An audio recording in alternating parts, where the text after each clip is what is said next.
तीन। जोहार झारखंड, जय हिंद, वंदे मातरम। याद होगा जब मीडिया मुझसे सवाल करती है कि अगर आप लोग के साथी चुनाव लड़ेंगे तो उनकी योग्यता क्या होगी।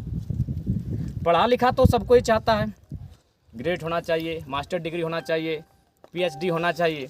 लेकिन मैं बार बार और एक उदाहरण देता हूँ कि ग्रेजुएट तो होगा ही, पढ़ा लिखा तो होगा ही, कानून को जानने वाला तो होगा ही, लेकिन हिम्मत वाला होना चाहिए, जिगरा वाला होना चाहिए। ये बात मैं क्यों कहता हूँ? क्योंकि मैं अभी जहाँ बैठा हूँ इस पर विधायक सांसद बात करने से डरते हैं, इस पर पुलिस प्रशासन भी बात करने से डरते हैं।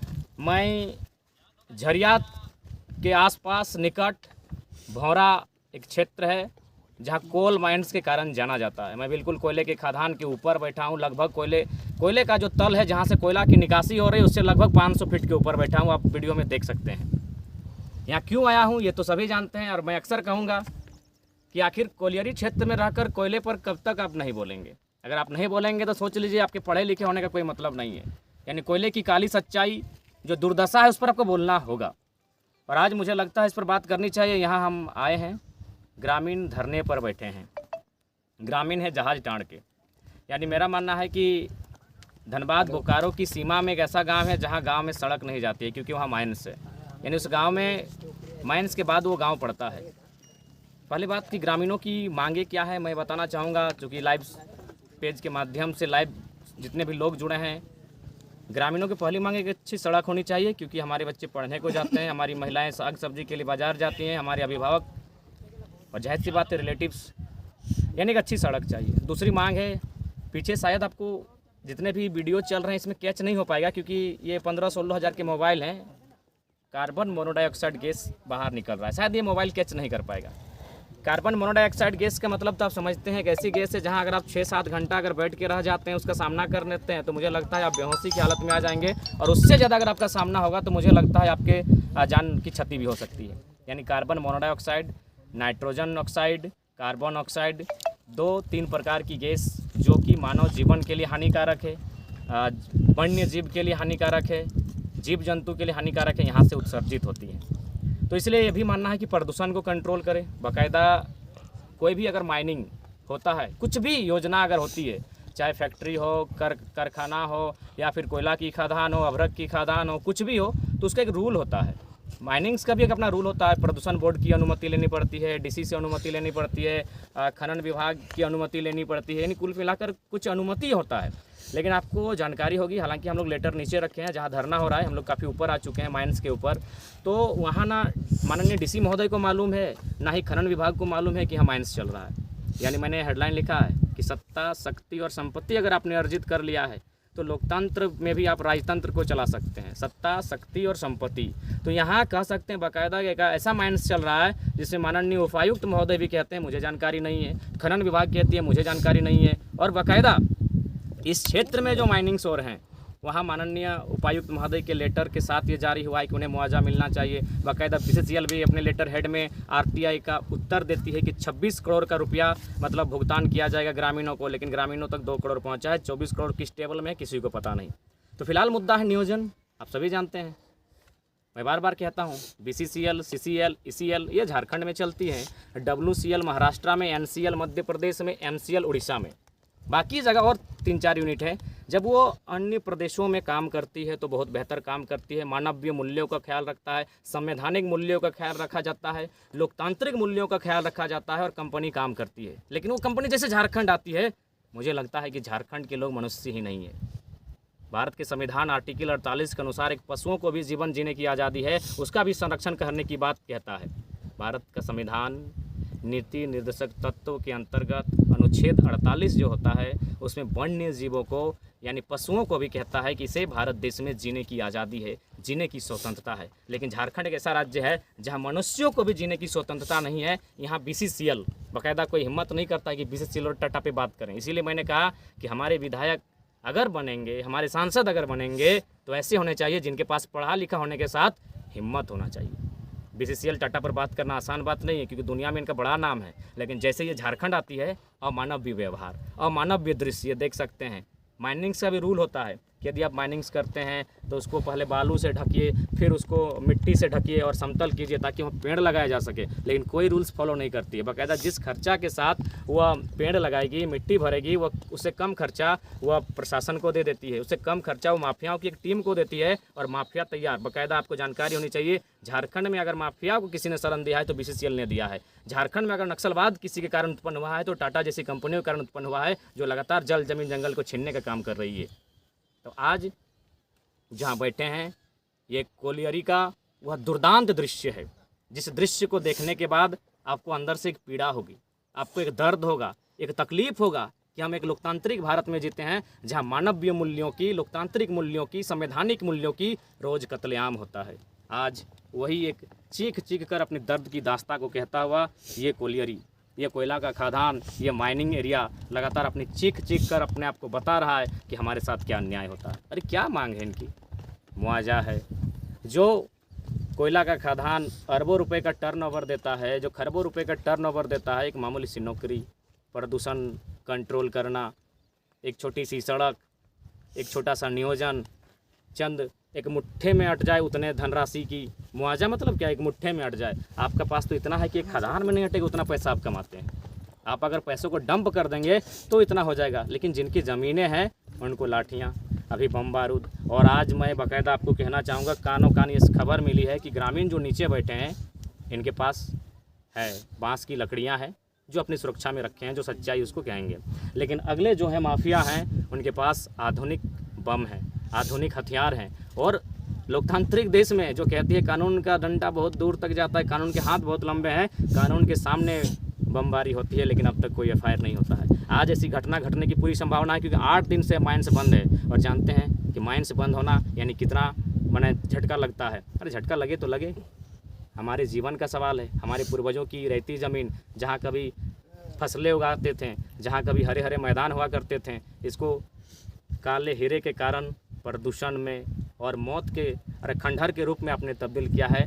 इसलिए हमारी जो मांगे हैं उस मांगों को लेकर बैठे हैं। लेकिन आज पूरे भारत को बाकायदा हम जमशेदपुर में जब एक इंटरव्यू दे रहे थे चैनल में, तो उन्होंने कहा कि आप तो दिल्ली में बात रखने की बात करते हैं, यहाँ जमशेदपुर के टाउन तक विस्थापितों की आवाज़ नहीं पहुँच पाती है।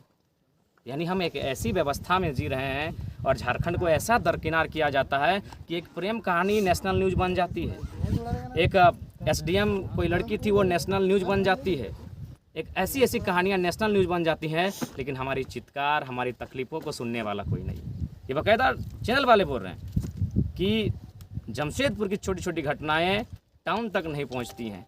तो सोच सकते हैं कि कितनी गंभीर स्थिति में हम हैं, क्या अन्याय हमारे स्टेट के साथ हो रहा है। यही कंपनियां जब दूसरे स्टेट में काम करती है बहुत सुंदर काम करती है, बहुत अच्छा उनका काम करने का तरीका होता है। ज़मीन अलॉटमेंट करने का तरीका, अलॉटमेंट किया गया ज़मीन में मकान, बाकायदा मकान बना कर देते हैं। यहाँ तो मकान तो छोड़िए, गांव का गांव बर्बाद हो चुका है। और बार बार जिक्र करते हैं दामोदर नदी का बायां साइड का किनारा, जहाँ जहाँ तक दामोदर नदी की धारा बही है वहाँ कोयला के खदान है। और उन कोयला के खदानों में जिनका 1 बित्ता ज़मीन नहीं, जिनका 1 इंच ज़मीन नहीं गया है, आज वे लोग, वे माफिया आज वो करोड़ों नहीं अरबों का टर्नओवर करते हैं, आज अरबों की संपत्ति एकत्र करके बैठे हैं। और जिनका पुरखों का 4000 साल से खेतीबाड़ी करने का इतिहास है, आज वो लोग दर बदर की ठोकरें खा रहे हैं। आज कार्बन मोनोडाइऑक्साइड के साये में जी रहे हैं, आज प्रदूषण, आज बीमारी और आज गरीबी तंगहाली के साये में जी रहे हैं। क्या लोकतंत्र की स्थापना इसीलिए हुई थी?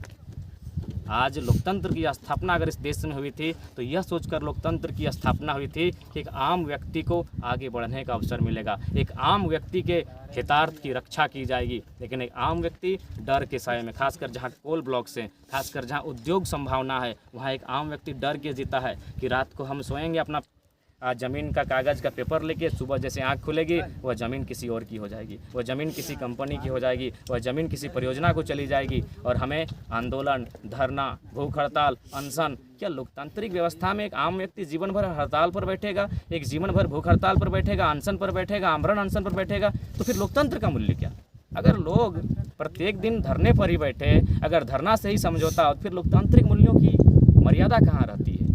तो इसीलिए आज पूरे देश को भी देखना चाहिए कि कि झारखंड में क्या होता है। यही कंपनियां, बाकी राज्यों की क्या कहानी मैं नहीं जानता हूँ, लेकिन कानों कानों सुनते हैं कि वहाँ बेहतर कार्य करती है। यहाँ पीछे कोयला का खदान है, इतना बड़ा खदान कि आप सोच नहीं सकते हैं।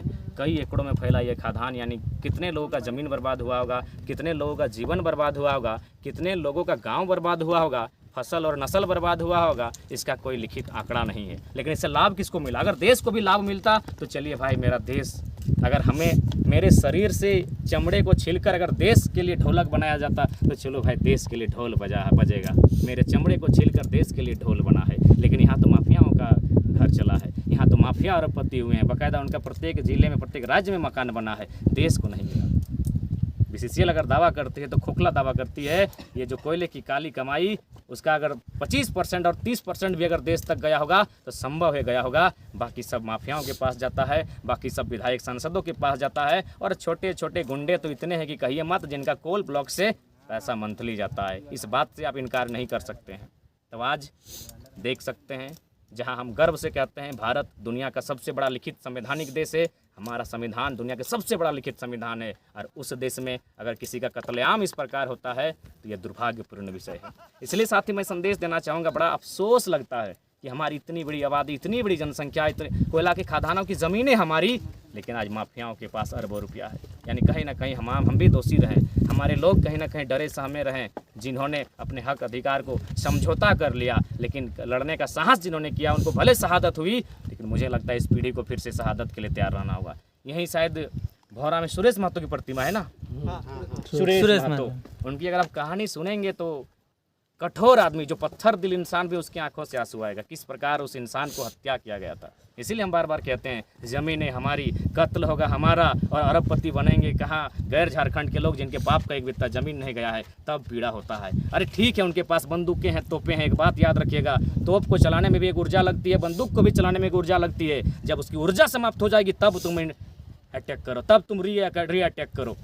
फुटबॉल का मैच होता है, कोई टीम अगर हमलावर होती है तो कोई टीम उसको डिफेंड करती है, जैसे ही वो कमज़ोर होती है यह हमला करती है। लेकिन हमारे लोग दम डरे सहमे कुचले लोग, आज ठीक है उनके पास, उनके हाथों में हथियार था, उनके हाथों में तलवार था, लेकिन एक लिमिट समय तक ही उस तलवार को चला सकते हैं, वो दिन भर नहीं चला सकता है। हमें इंतज़ार करना था, जब वो थक जाता तब हमें हमला करना चाहिए था। लेकिन आज सुरेश महतो की कहानी एक बार रिपीट करते हैं, चूँकि हमने किताबों में पढ़ा है, और दूसरी बात लोगों से सुना है। वह चूँकि हमेशा इसी प्रकार, जिस प्रकार आज हम लोग बात को रखते हैं, निडरता से BCCL और टाटा खिलाफ बोलते हैं, सुनने में या कंपनी के लिए लड़ते थे, कंपनी के खिलाफ लड़ते थे, रैयतों के अधिकार के लिए। बहुत बुरी तरीके से उस इंसान की हत्या की गई थी। अगर जिसके मैंने हृदय में पत्थर है वो भी अगर सुनेगा तो शायद आंखों से आंसू आ जाएंगे। हाथों को काटा गया, पाँव को काटा गया, मैंने इस प्रकार से तड़पा तड़पा के उस शख्स की हत्या हुई थी जिसकी आप कल्पना नहीं कर सकते हैं। और ये लोग जिनका एक बित्ता ज़मीन नहीं गया वो अरबपति हैं, और आज फिर हमें धमकी देते हैं कि मार देंगे, काट देंगे, बम बारूद कर देंगे। तो ऐसे में आज इस युवा पीढ़ी को, जो रैयत हैं, जो भी स्थापित हैं, उस युवा पीढ़ी को भी आज कमर कस के तैयार होना होगा। या तो इस भूमि में, खासकर कोल सेक्टर में, या तो माफिया रहें या तो रैयत रहें। इस बार लड़ाई आर पार की लड़नी होगी, जो भी सामने आएगा। इसीलिए मैं दुखी होकर इस बात को बोलता हूँ कि हम दो हमारे दो नहीं। सुरेश महतो की हत्या को याद कीजिएगा, इन्हीं लोगों ने हत्या किया होगा जो लोग आज बम बारूद की बात करते हैं। अपने खून को बिल्कुल दबका के रखिएगा, किस प्रकार हाथ काटा गया, पाँव काटा गया, एक एक करके तड़पा तड़पा के उस शख्स को मारा गया। यहीं भौरा में आपका रोड के किनारे उसकी प्रतिमा है। सिर्फ प्रतिमा पे माला मत चढ़ाई जाए, उसके इतिहास को जानिए कि उस इंसान के साथ कितनी दुर्गति के साथ उसकी हत्या की गई थी। अब उस पीड़ा को अपने यहाँ पर रखिएगा और स्पष्ट कहेंगे, ये ज़मीनें हमारी है, इन माफियाओं के बाप की नहीं है। ठीक है, मारेंगे, इनके पास ताकत है, इनकी पहुंच दिल्ली तक है। याद रखेगा, वक्त मजबूत होता है, वक्त बलवान होता है, इंसान बलवान नहीं होता है। बस अपनी पीढ़ी को याद दिलाइएगा, इस नाइंसाफ़ी को अपनी पीढ़ी को याद दिलाइएगा। हिम्मत होगा तो एक दिन बदला लेंगे, रिवेंज लेंगे। कानून कोई काम का नहीं है। माननीय DC का लेटर में लिखा है कि मुआवजा दीजिए, माननीय SDM का लेटर में लिखा है मुआवजा दीजिए, माननीय सेक्रेटरी का लेटर में लिखा है कि प्रदूषण को कंट्रोल कीजिए, दामोदर नदी को मतलब प्रदूषण से मुक्त कीजिए, दामोदर नदी में किसी प्रकार का डंपिंग नहीं हो। उसके बावजूद अगर माइनिंग से काम हो रहा है तो आप किससे उम्मीद करते हैं?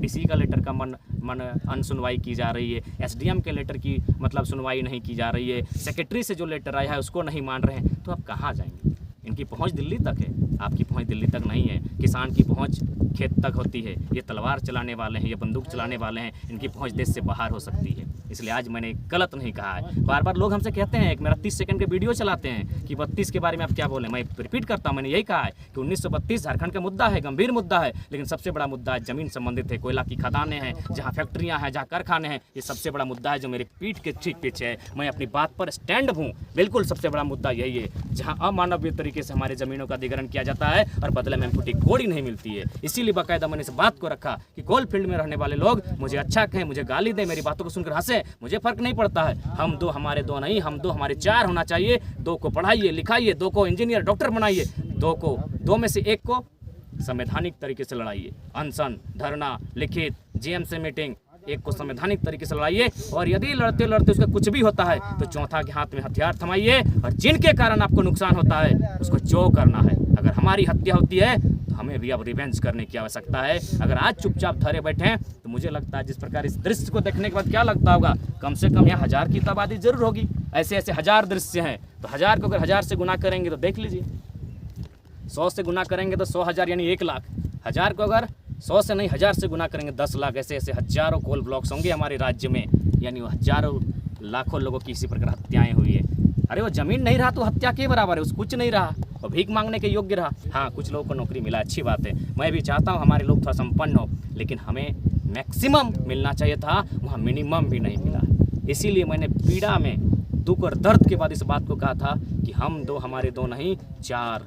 एक के हाथ में हो हथियार, वह मुकाबला करेगा, वह प्रतिकार करेगा, वह इंसाफ का जो हमारे साथ अन्याय हुआ है उसका बदला लेगा। बाकायदा मैं इस बात को कहता हूँ, आज भी कहता हूँ। लोग हम आने वाले दिन रहें या ना रहें, लेकिन जो पीड़ा देख रहे हैं इस पर तो आज खुलकर बोलना होगा, खुलकर बात करना होगा। क्योंकि आज अगर हमारी ज़मीनें नहीं रहीं, आज अगर इसी प्रकार हम सताए गए तो एक दिन इससे ज़मीन, जो भूभाग हमारा था, जो भूखंड हमारा था, आज भी है, वो भूखंड हमारा नहीं होगा। इसलिए आज झारखंड और ख़ासकर कोल ब्लॉक्स में रहने वाले तमाम लोगों को मेरा संदेश होगा, स्थिति गंभीर है। ये माफिया, ये दबंग इनकी भूमि नहीं है, ये भूमि हमारे पूर्वजों की है, ये भूमि सरकार की भी नहीं है। जब सरकार नहीं पैदा हुई थी उससे पहले से हम यहाँ जोत कोड़ करते हैं। और बहुत सारे लोग तर्क देंगे कि भूमि आपके बाप, और आप इस तरह की बातें कहेंगे कि पैदा किया है, तो हाँ, उनसे कहिएगा ये जंगल था, ये पहाड़ था, इसको हमने काट कर बनाया है, अपने परिश्रम से बनाया है, अपने पसीने से बनाया है, इस बात को कहिएगा। मैं आज इस लाइव वीडियो में सेक्शन में इतना ही अपनी बात को रखता हूँ। फिलहाल हम लोग भौरा में हैं और जैसा कि दृश्य बन रहा है, माफिया लोग तैयार हैं उस दिन की जो घटना थी उसे दोहराने के लिए, लेकिन हम लोग डटे हैं क्योंकि हम आखिर कोलफील्ड में रहेंगे और इस गर्दन की कब तक दुहाई मनाएंगे। कभी ना कभी इस गर्दन को, इस धर से तो बगावत करना होगा कि तुम अपने रास्ते, मैं अपने रास्ते। आखिर ये गर्दन कब तक चुप रहेगा? क्योंकि इसी गर्दन के ऊपर आंखें हैं, इसी में जुबान है, इन्हीं आंखों से देखना होगा और देखने के बाद बोलना होगा, नहीं तो फिर आने वाली पीढ़ी हमारी अंधी गूंगी बहरी हो जाएगी। तब तक के लिए जोहार झारखंड, जय झारखंड। अपने शहीदों को नमन करते हैं, उन्हें हूल जोहार करते हैं।